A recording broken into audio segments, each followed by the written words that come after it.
加長版 Juno 有冇錢做後製？點解你哋會擔心 Juno 有冇錢？人生三大擔心，我有冇錢，Juno 有冇錢，鄭子剛有冇錢。今日我哋咧就揾咗阿梁月大哥咧，就佈置咗個比較 Juno 啲嘅燈光嘅，就話今日啊風林火山啲喎。一開始咧講咗最終極嘅結論先，對於麥浚龍10個字就講完㗎啦。莫欺少年窮，何況佢唔窮。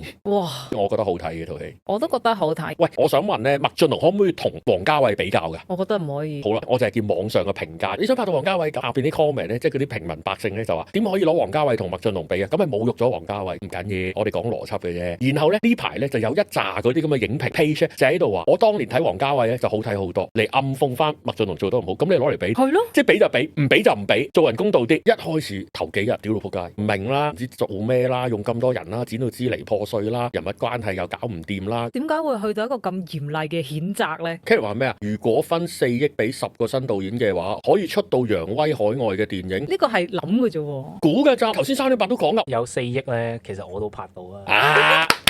佢就講咗大部分人嘅心聲。今日陳百祥就話佢就拍到1000部㗎啦，而家就話分俾10個咧就揚威海外啦，係咪得啊？即係有4000萬就會好睇啦。嗰陣時就係嗰10個新導演嗰4億喺邊度嚟先？要麥少棠俾啊？唔係啊，麥少棠都係俾億零啫嘛。麥浚龍嗰4億都唔係自己㗎，唔係爹哋俾晒㗎。咪就算係爹哋俾晒啊，咁都係佢揾投資者㗎。咁你咪話咁多屌，唔好瞓喺張床度。如果我有4億咧。